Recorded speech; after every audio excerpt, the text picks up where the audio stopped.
has just done a 109.03.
Good morning, race fans. Welcome to Summit Point Raceway. We are in the Ferrari 488 GT3 for our fixed event.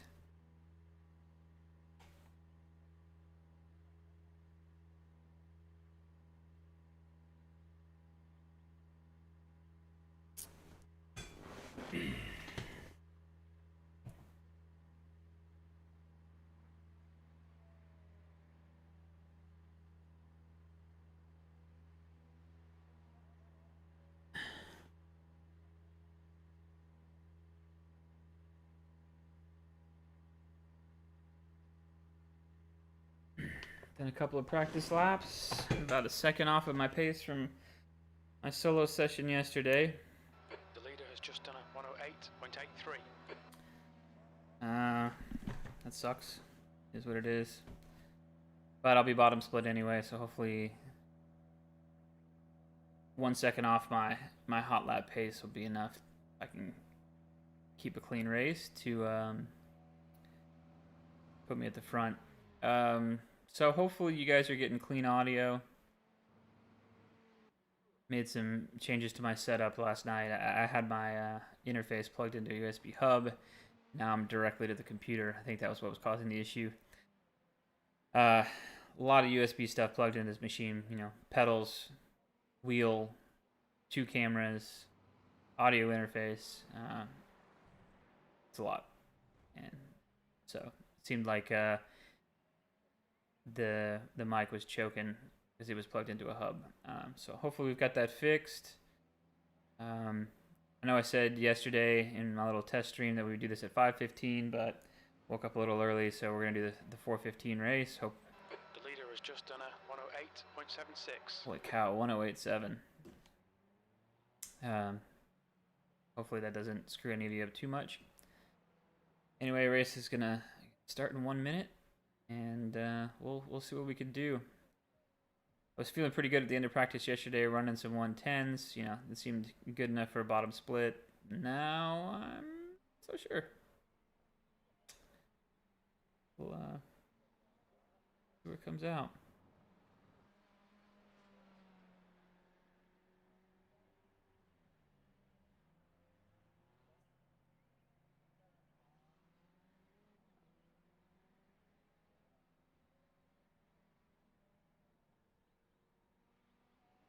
Anyway, let me know in chat if the audio quality is good. And wait for this to start. Hopefully some of these guys running sub 110s are 2,000 and 3,000 iRating guys. I tried to follow a couple of them around the track, and it was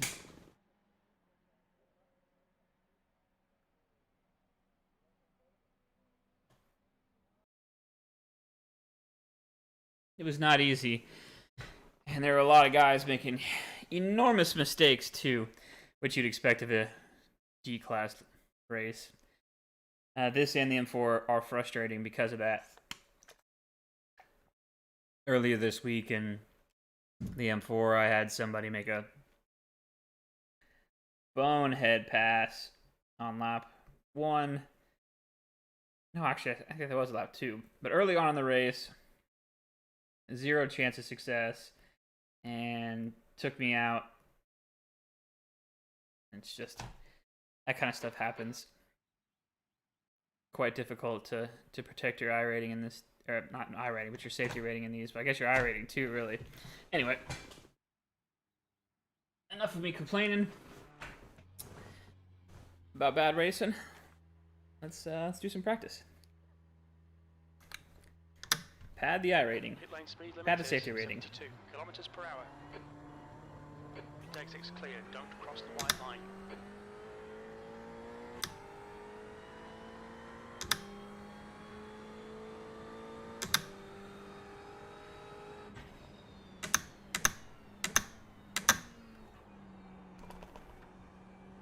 Somebody ran off first turn out of the pits. Yellow flag. Not a good sign.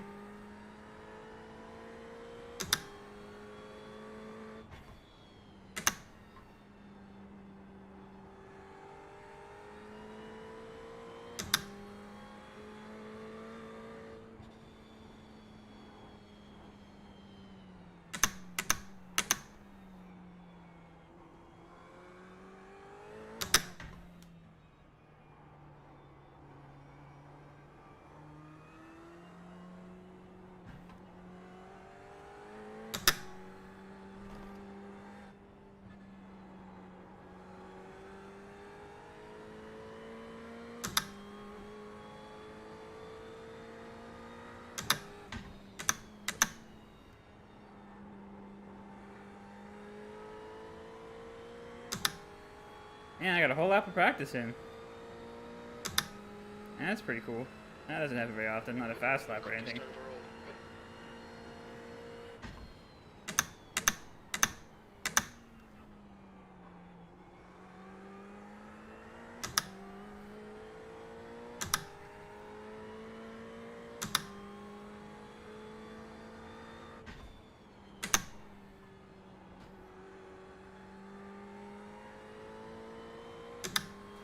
That's the end of the session. B2. Alright, let's go qualify.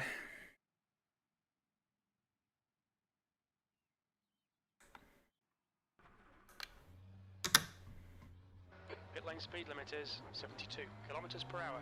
Exit's clear. Push. We have 2 laps to get the job done.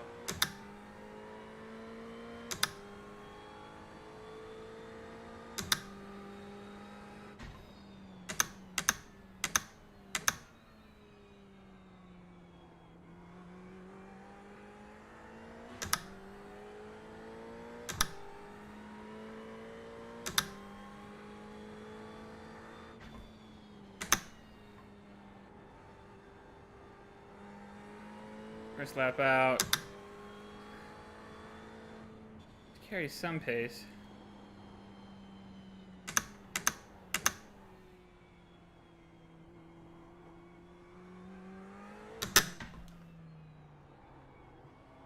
Not a ton. I need to get the tires warm.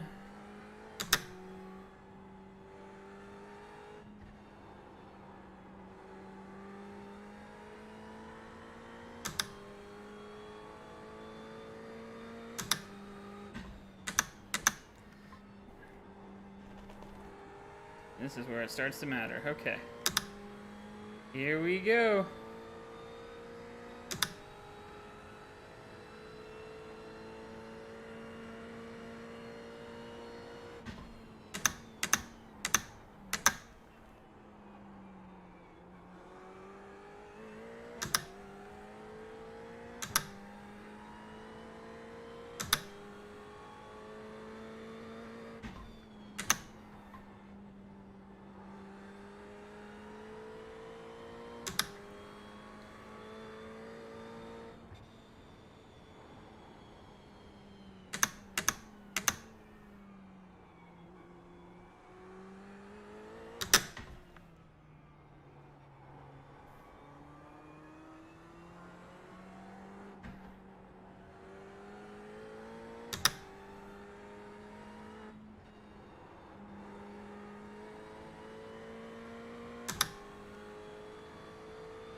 my best lap for sure.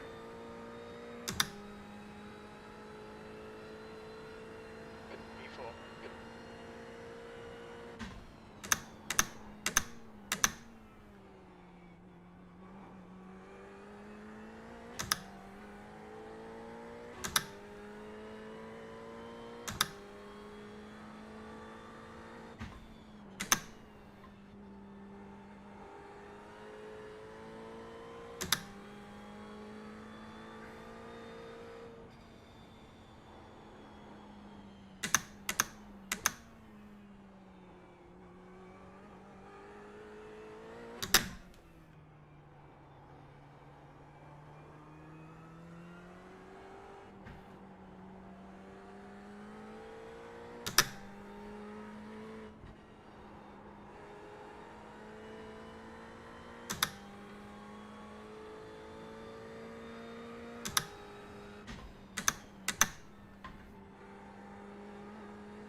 The leader has just done a 109.37.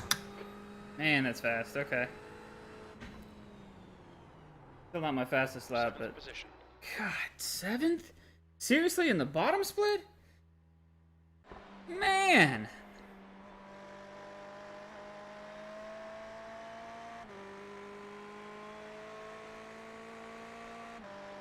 Okay, this is gonna be ugly. This is gonna be ugly. I hate being mid-pack. I'd rather be at the back than mid-pack in a D-class race like this because the mayhem happens mid-pack. Crap.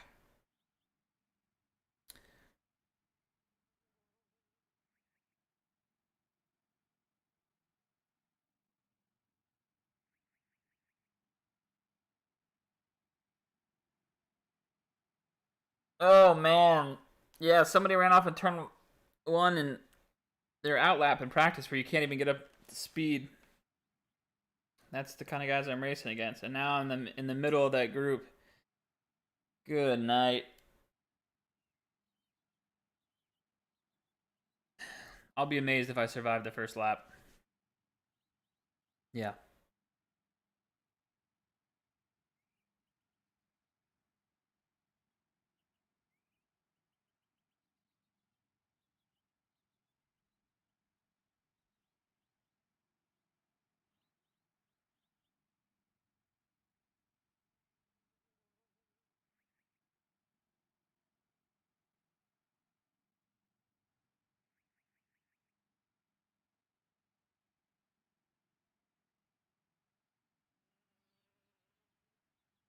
Anyway.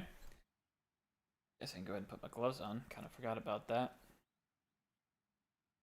Tell me guys what you guys think of the pedal cam.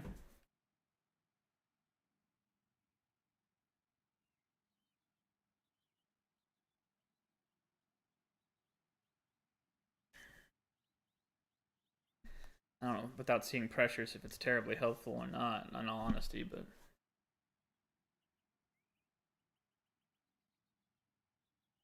at least you can watch one of the, I think the only streamers that actually right foot brakes.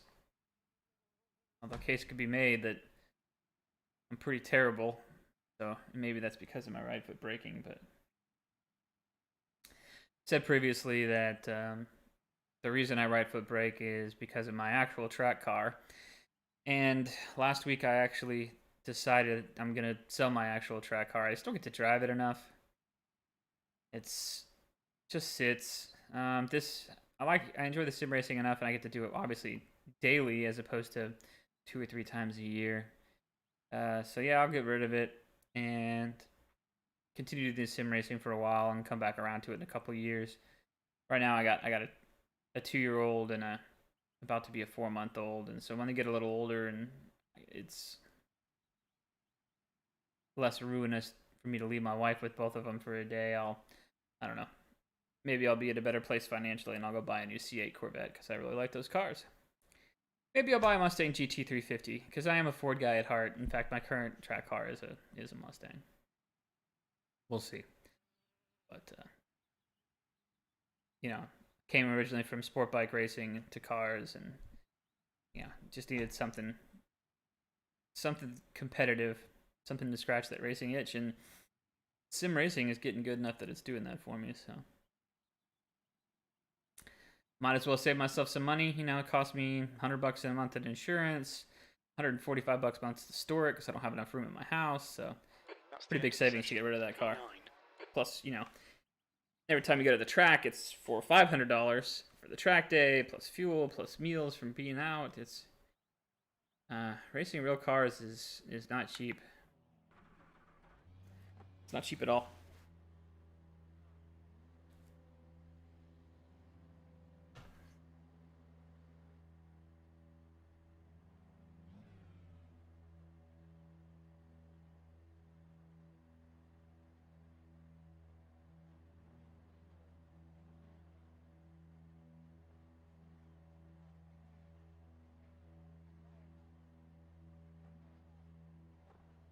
Hmm.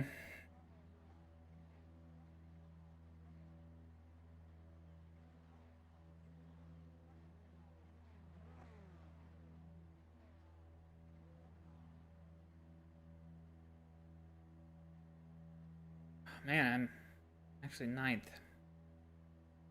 I'm back at the bus in this bitch, let me tell you.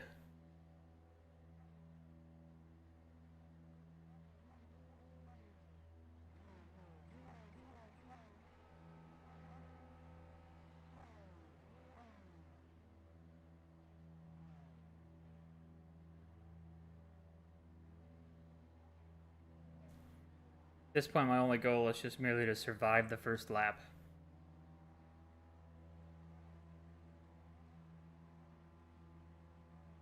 Looks like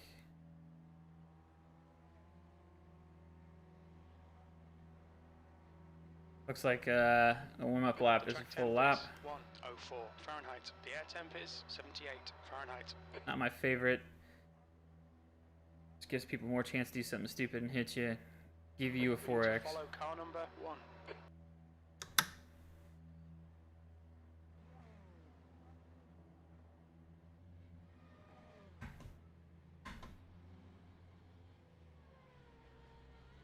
That's almost it right there.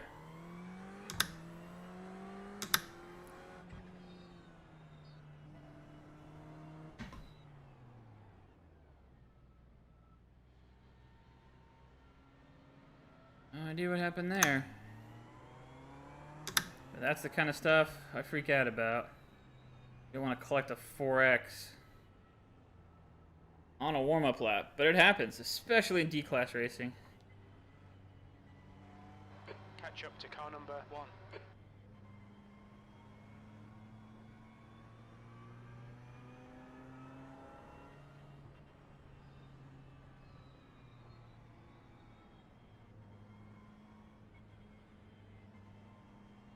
Back when the BMW 12.0 was the M8 instead of the M4 it is now, I did a race at Belle Isle, and basically it was halfway to a DQ before the race actually started. And it really turned me off to Belle Isle, for starters. Rolling starts. Obviously, I've had somewhat better luck since, but as you can see, ridiculous is still a regular occurrence.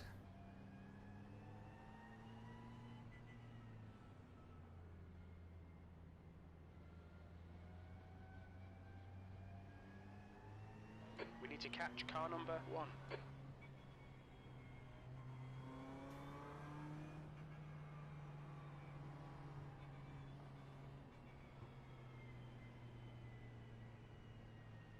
So, alright. Again, the goal is just to manage to make it through lap 1 without collecting a 4X. We'll see if that's even possible. Sounds like my brakes are got a little bit of heat in them. Get ready.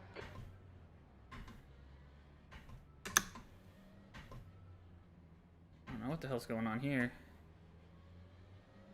Somebody's never been up front before, I guess.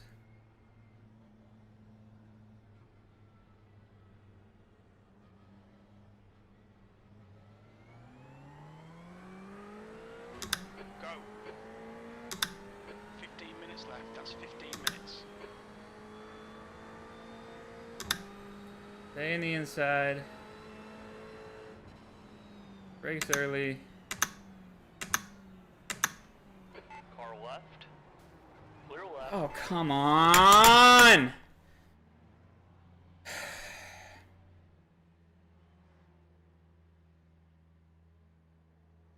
Yep, see?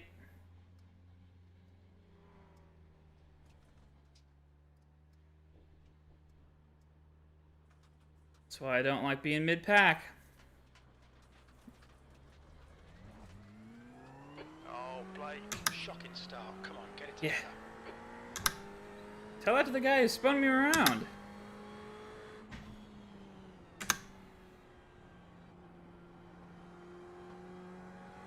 Try to stay offline.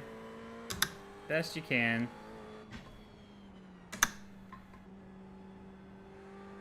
Somebody ruins your race before the first turn. On the bright side, I didn't get any incidents for that contact. Somehow, amazingly. So, at least, despite the fact that this is going to wreck my I rating, it will not wreck my safety rating.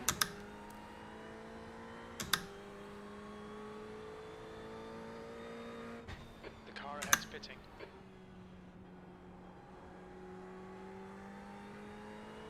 And it looks like I'm losing about maximum points. Thanks. The whole race is ahead of... Like, the only chance I have to move up places P17. is people crashing.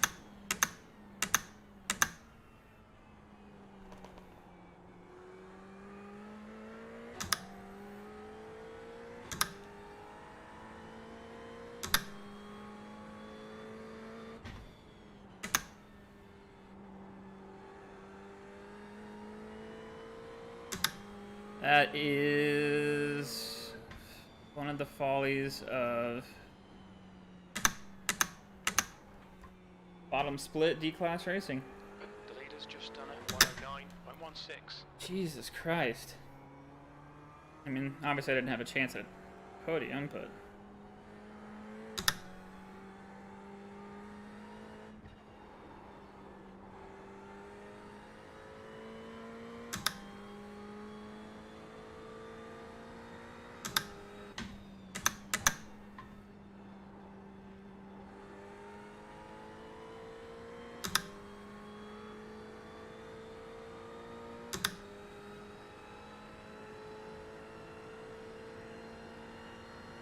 P17.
Okay, well, picked up 2 spots.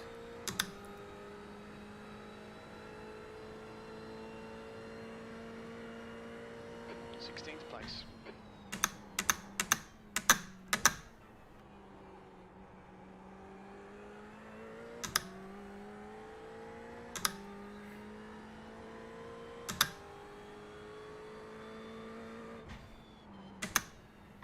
The gap in front is now 9.9 seconds. 9 seconds to the next guy. Wow.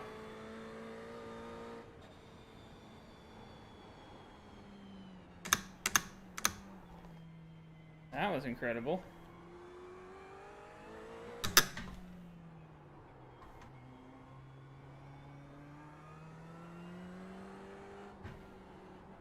Okay, Blake, 10 minutes to go. That's 10 minutes left.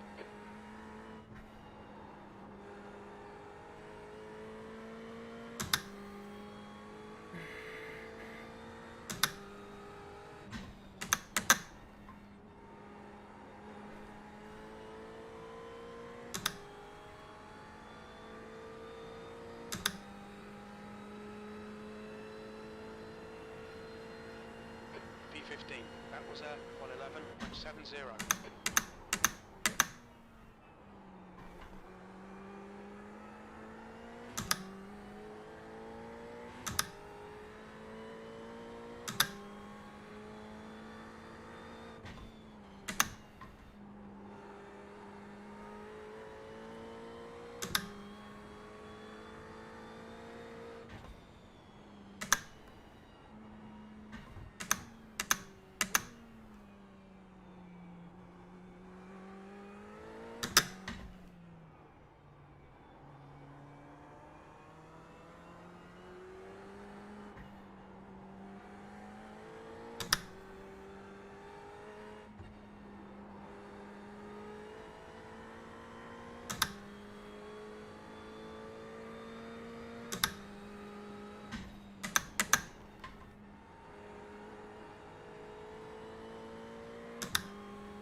Fastest lap. That last lap was a 111.10.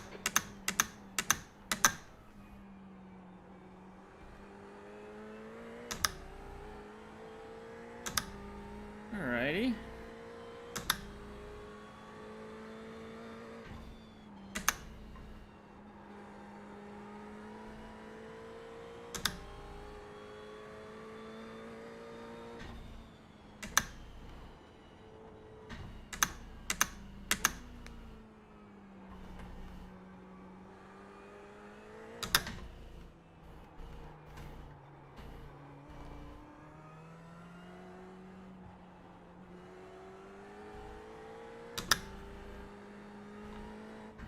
The gap in front is now 9.9 seconds.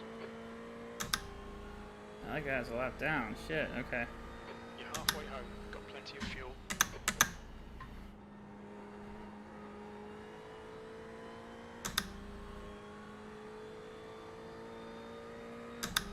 Yeah, I don't think I'm picking up any more places. I think all the crashy McCrashy faces have already happened.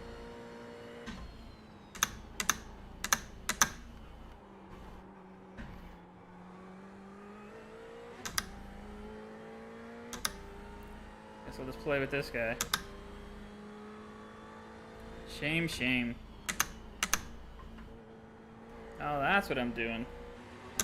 Hey, welcome to the stream. Say hi in chat. I can see it. Despite this being a VR.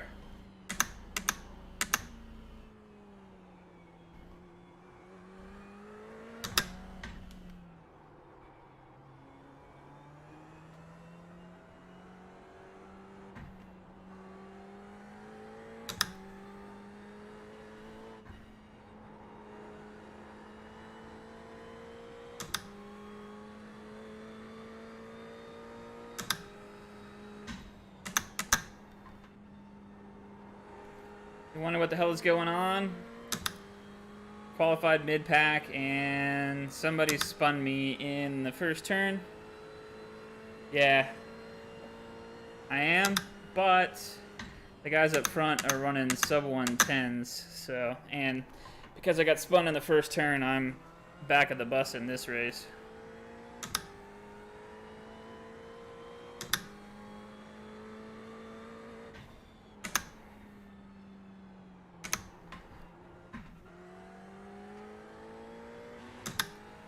I do too. I like this car.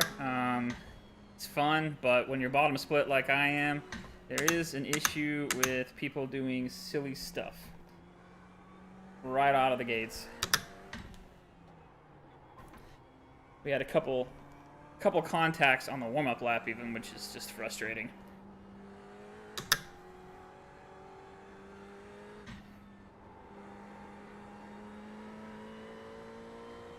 That Indy circuit, it's just not any fun. Okay, Blake, 5 minutes to go, 5 minutes left. Come on, man. The full Brands Hatch circuit I really like, but that Indy circuit is so short. Oh yeah, absolutely. Same thing happened to me. 15th place.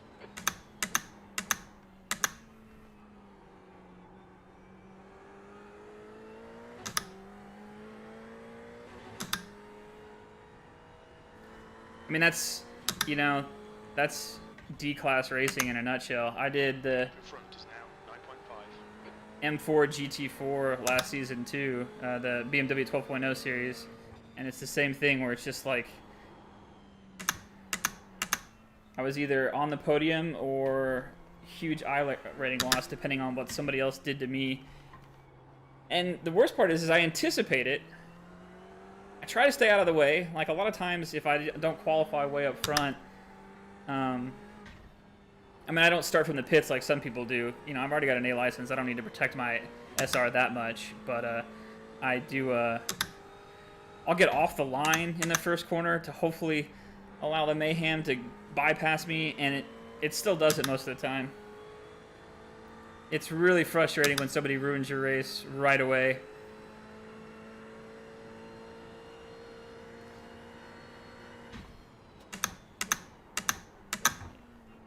It does get better when your I rating improves, even though it's a D-class race. When you get up, as best I can tell, above like 1200 or 1300, and suddenly everybody can race clean. But when you're down here where I'm at about 1,000, God, there's so many terrible people.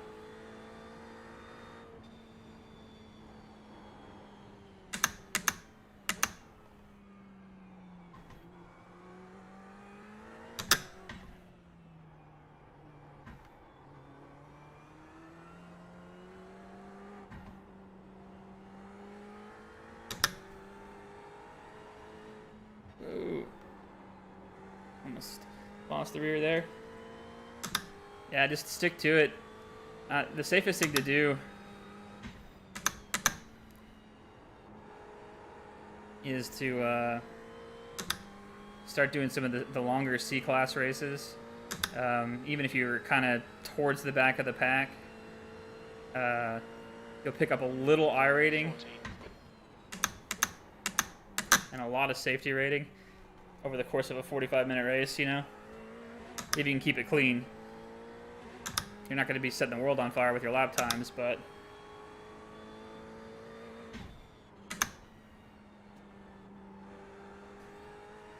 Just 2 minutes left. Uh-oh. 2 minutes to go.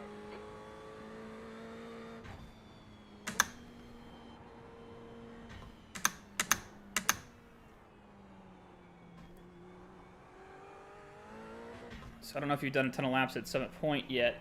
It's a good little track. There's not a lot of straightaways, though, is the problem.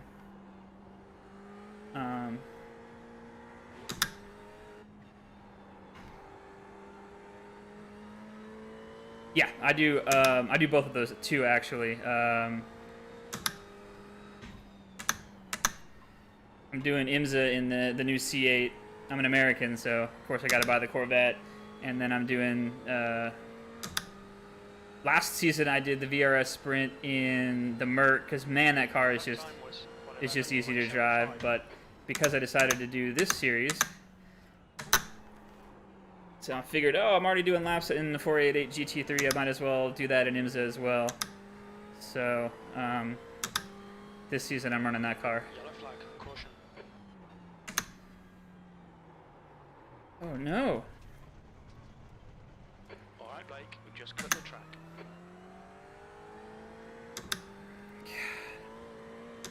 That sucks. There goes my otherwise perfectly clean race. Whoa, what in the world? A lot of shenanigans going on right now.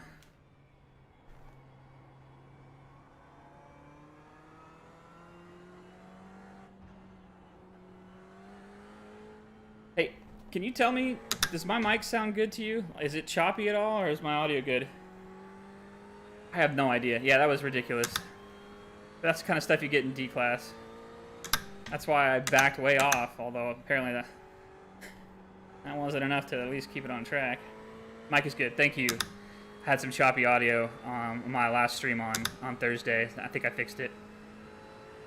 Video a bit jumpy? Is that just because of the VR? My headset's bouncing around maybe? Or is it like losing frames?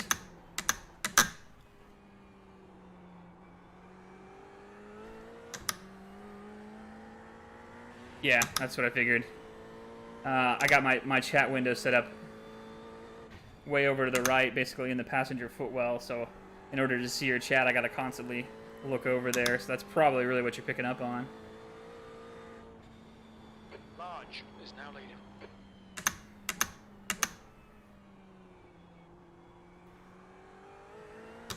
There are some disadvantages to VR streaming. But man, let me tell you, if you haven't actually tried it yet, the realism, just being able to, I don't have triples, obviously, so being able to look down to the apex makes this a whole lot better. Next to impossible, yeah.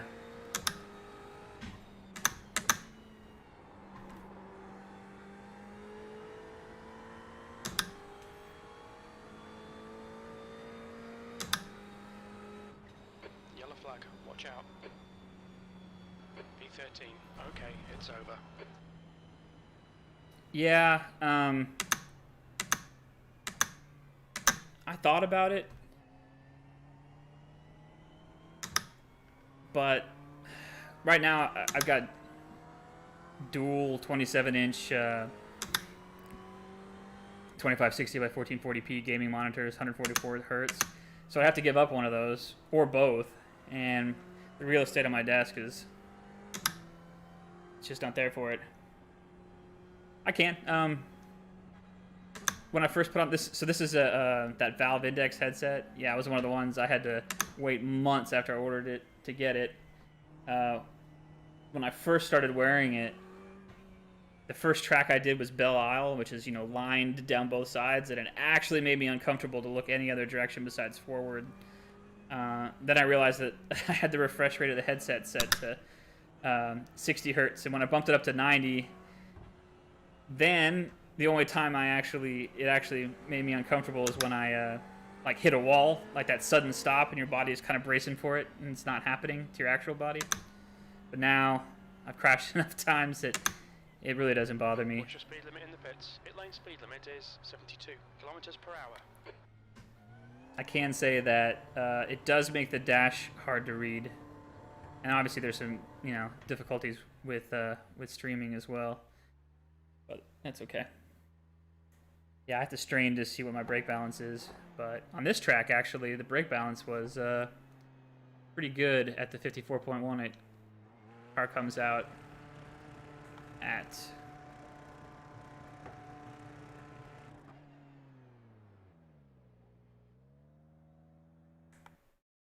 Go ahead and save this replay.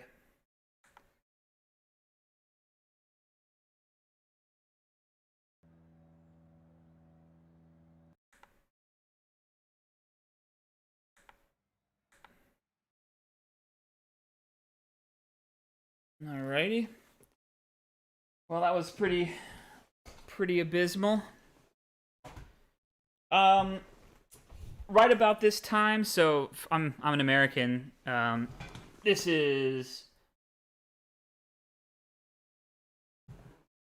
race started at 4:15 a.m. for me. So I do this race at either 4:15 a.m. or 5:15 a.m. local time. I'll do the 4:30 M4 GT4 BMW 12.0 race. The 5:15 VRS GT Sprint.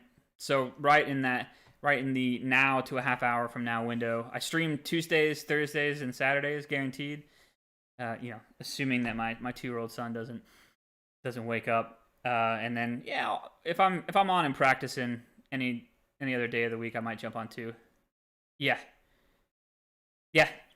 Funnily enough, one of my so I'm in Houston, Texas, if you've ever heard of it. One of my buddies just moved back to Australia from here, and now we're gonna get to race together because I wake up so ridiculously early in the morning and he plays at night that we're once he gets once all his stuff gets off the boat from moving back to Australia, we're gonna get to race against each other.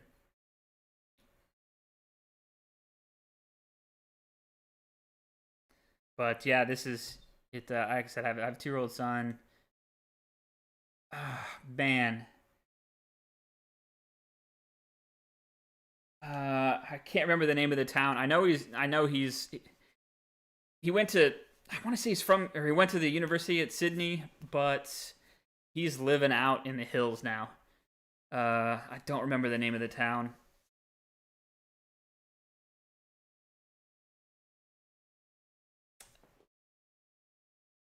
Hold on. I'm pulling out my cell phone real quick to see if he actually texted me the name at some point.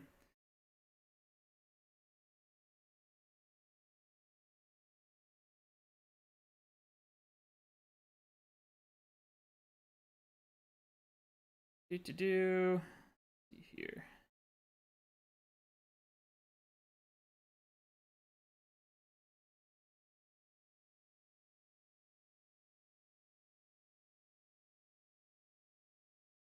Yeah, I've got no idea. I know that he grew up on a sheep farm somewhere in Oz, so if that helps. NBN, okay. Is it that big of a deal for iRacing? I mean, I imagine it probably is for first-person shooters, but I mean, occasionally. So, because I race so early in the morning, it's rare that I'm ever actually racing against somebody from the United States. I race against a lot of people from Australia, and occasionally you'll see one of those cars that like falls from the sky every once in a while. I don't know if that's my connection or theirs. Yeah, okay. So that is your internet connection. All right.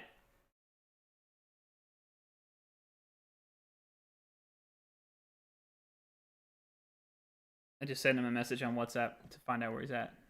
Yeah.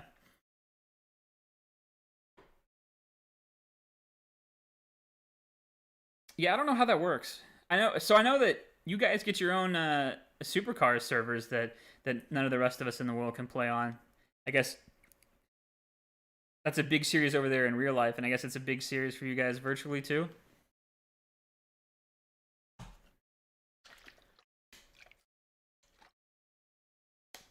Which, by the way, I think is cool. Um,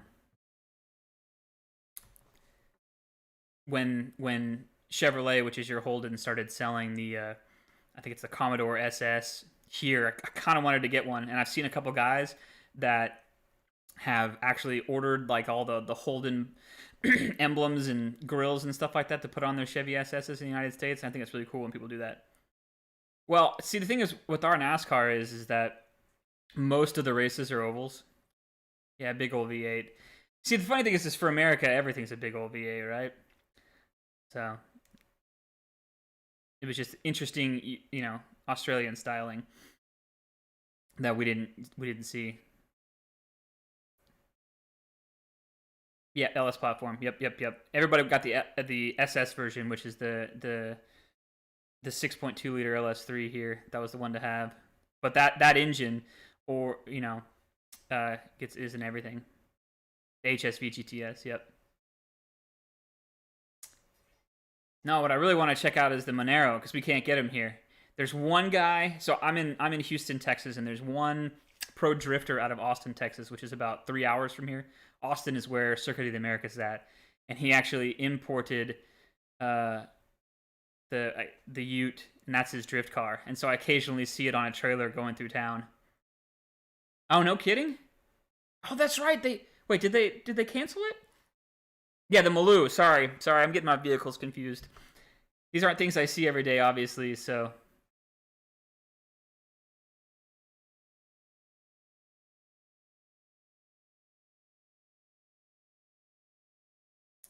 Monero, is that the two-door car? Yeah, okay. So we actually got that one for a few years as the Pontiac GTO. Except for what we got was goofy because apparently where the fuel tank was mounted on the Australian version didn't meet US crash specs. So they basically had to put the fuel tank in the trunk, and you got like no trunk space. Yeah. It was only a few years though. We got 1 or 2 years of it with the LS2, and then I think 2 or 3 years of it with the LS3, and that was about it. Yeah. And again, that's another car. I had a buddy that got all of the HSV bumpers to make his look proper, and it really stood out. But I guess he spent like a fortune trying to get those parts shipped over from Australia because his local dealer wouldn't order them for him, so he actually had to call up a dealer in Australia and get him to ship them. And the shipping was, I want to say it was like $4,000 just for the shipping to get the proper HSV bumpers. Yeah, we do. Not only that, but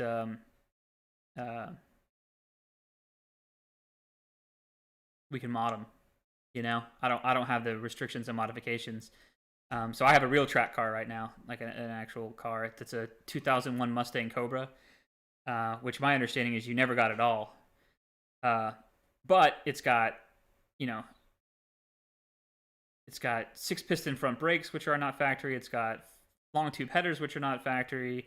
It's got high flow cats. It's got, you know, a tune. It's got all the suspension bushings replaced. It's in the weeds, stuff like that, which would not pass your inspection.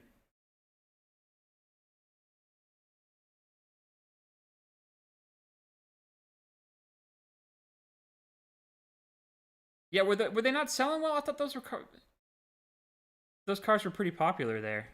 The Falcon was what they were racing in supercars, right? And now it's the Mustang. Is that right?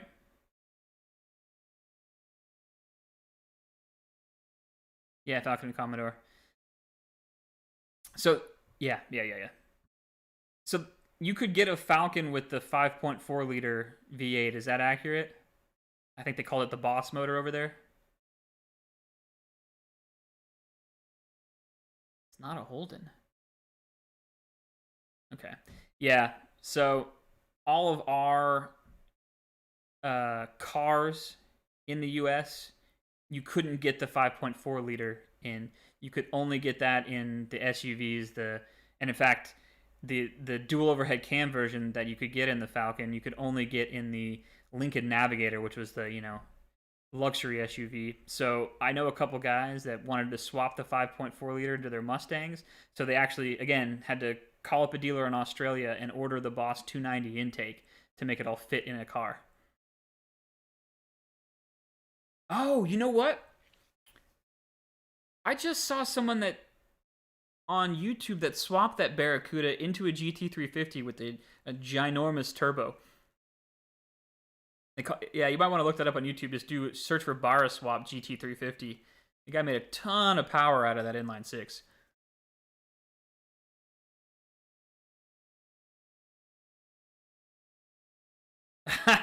Yeah, I think that's the one. Is that Hoonigans? I think who did it? I can't remember. All those cool YouTube videos blend together. Yep. Yeah. Yep.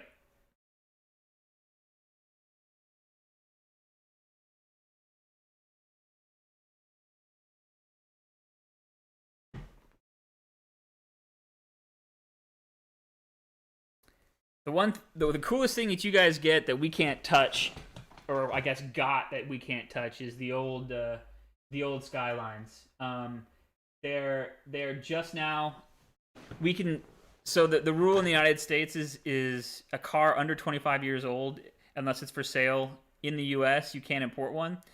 But over 25 years, they don't care. So we're just now starting to get R32s into the country that you can legally drive on the road. Yeah. So R32s and R33s are now 25 years old, so you can get them. But it's a little weird because our steering wheels are on the left. So every once in a while, so I live in Houston, like I said before, which is a pretty international city.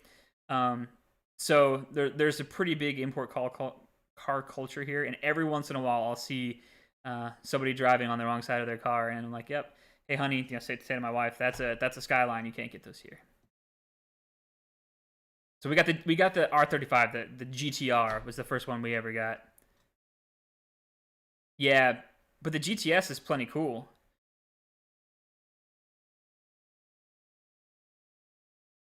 Oh, you're talking about the new R35?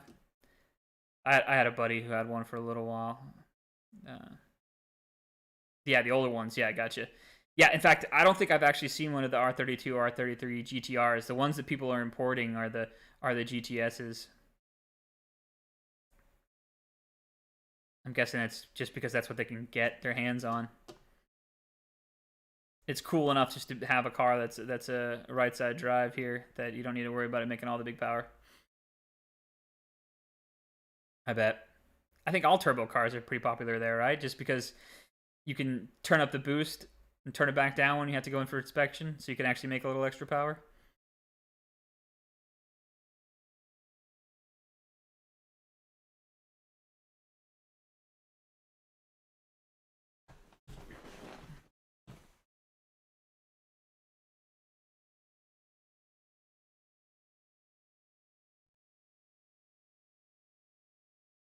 Yeah. My buddy, the one that just moved back to Australia, was the same way. I think he had a 350Z that had a bunch of work done to it, and he hated it going inspection because it was always 2 days of pulling off all the parts or trying to hide them so he could go get inspection. So the funny thing is that once he moved to the America, the first thing he did was go out and buy an SRT8 Challenger, Dodge SRT8 Challenger with the 6.2 liter, because that's something that he could basically never own over there.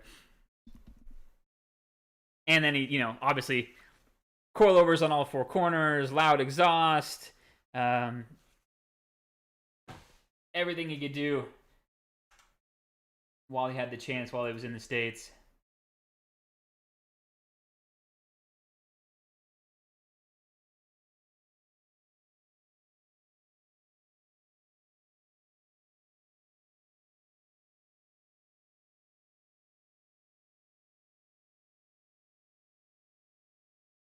Jeez, is that because you have to pass a whole bunch of safety inspections, or is that just the cost to ship one?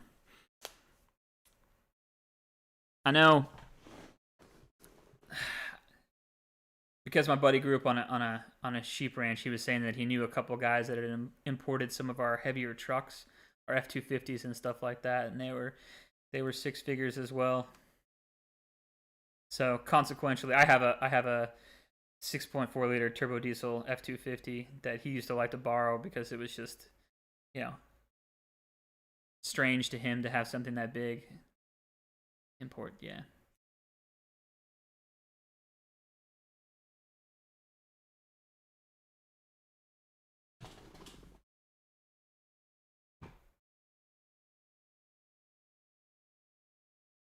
Well, there's that.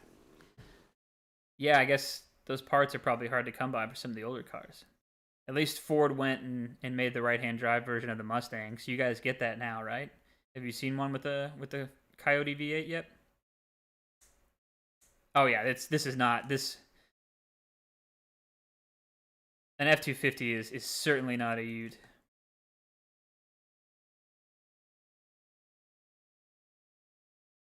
That's cool. Do people go for the turbo fours?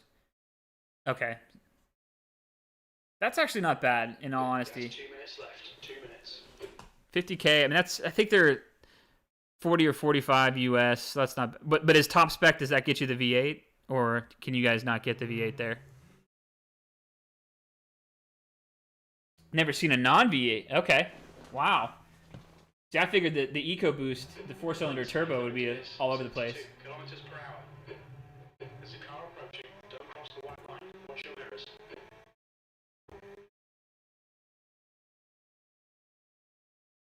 Let's see if we can't. Here's that 2 liters remaining. Concede. Just retired from the race.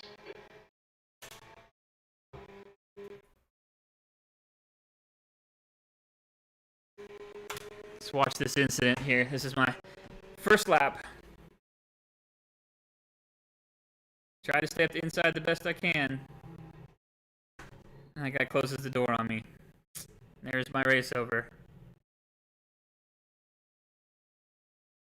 10 minutes to go. That's 10 minutes left.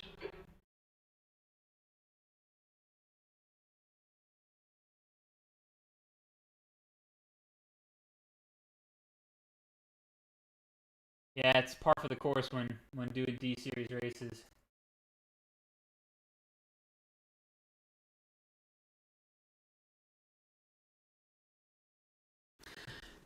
That's what you got to live with. I think I do. Here, let me uh, detaching this camera is difficult, but you can kind of see the shaft of it right here. In all honesty, I wouldn't bother with it. Do you have the brake performance kit, the cheap thing, the little It's $26 US here. That's the little urethane inserts you put inside the pedal. Ah, okay. Well, in my experience, get that. Don't worry about the hydraulic thing. That makes the biggest difference in brake pedal feel. Yeah, absolutely. Worth the money. I would skip the hydraulic thing. I have heard of people putting the hydraulic thing on the gas pedal. Um, maybe that would be worth it, but I'm so used to the plain gas pedal. I have it. I'm just gonna leave it on the brake. Yeah, I've heard it too, but I haven't tried it yet, and I don't really want to take this whole thing apart to give it a shot. And I'm certainly not gonna buy another one because they're $200. But yeah, I can't believe they can't keep those things in stock. I mean, it's just a bunch of little rubber inserts. But yeah, it definitely, that made a huge difference in brake pedal feel. CSL Elite's a good wheelbase.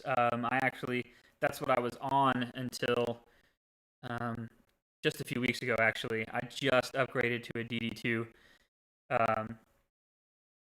Again, trying to simulate my real car because my Mustang power steering is pretty weak, so I needed to feel like I had to muscle the car in. Yeah.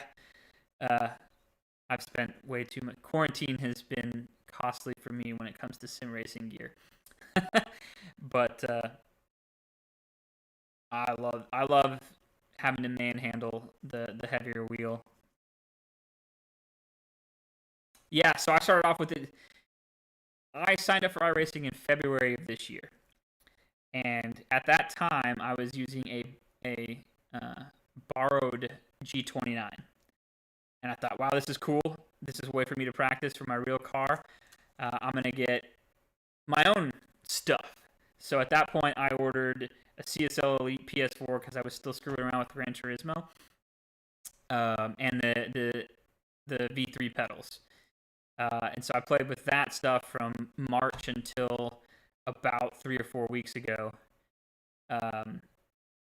Somewhere in the middle there, I upgraded from the PS4, the CSL Elite PS4 wheel to the BMW GT2 wheel, which is great. Best bang for the buck wheel as far as I'm concerned, unless you want an F1 style wheel. And then then I got the DD2 wheelbase, and you started in May. And you're already at you at a C license already?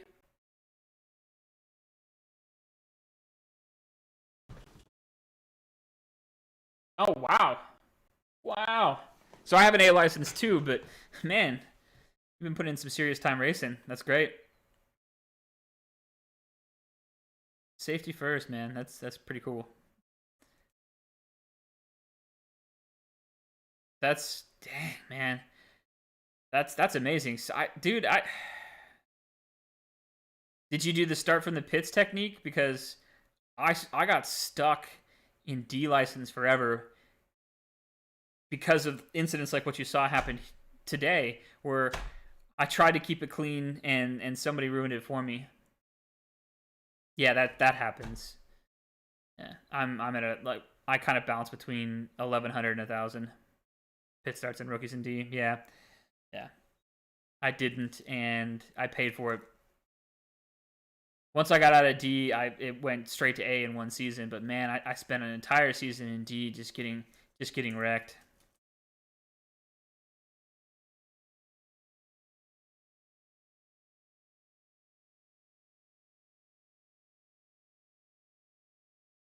Yeah, see, I can't do the endurance stuff. Um, I just don't have the time. I squeeze in an hour or so every morning trying to before my kid wakes up. But those races are just too long for me right now. I'd love to do it. I got a local buddy who wants to start doing tag team endurance racing, but I'm like, man, I can't play in the evenings. I got to play early in the morning. and try to squeeze in a workout. That's why I play. That's why I play so early. Yeah, me too. No, like in real life, I love watching the IMSA stuff on YouTube and WEC. I think endurance racing is great. And before I quit, I was just starting to get into endurance sport bike racing, just on a little Ninja 300. But man, teams of 3 or 4 is great, man. Hang out. It's equally as cool in real life as it is in the virtual. All right. Yeah. Yeah. See, I'm lucky in that I just work out in my garage. So, but COVID has not been good to me because of how much I eat. So, I've gained 3 or 4 pounds for sure.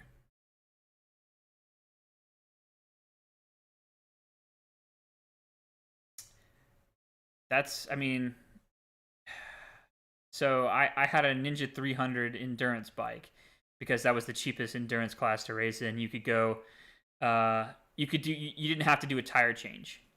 But I had a sprint bike that was what did I have? A Yamaha R6 was my sprint bike, and then my best friend who I did the endurance racing with was on the Kawasaki 6. Dude, did you eat nothing but crisps for the last 4 months? Man, I've been relatively consistent with my workouts. And that's probably the only thing saving me from putting on the pounds seriously.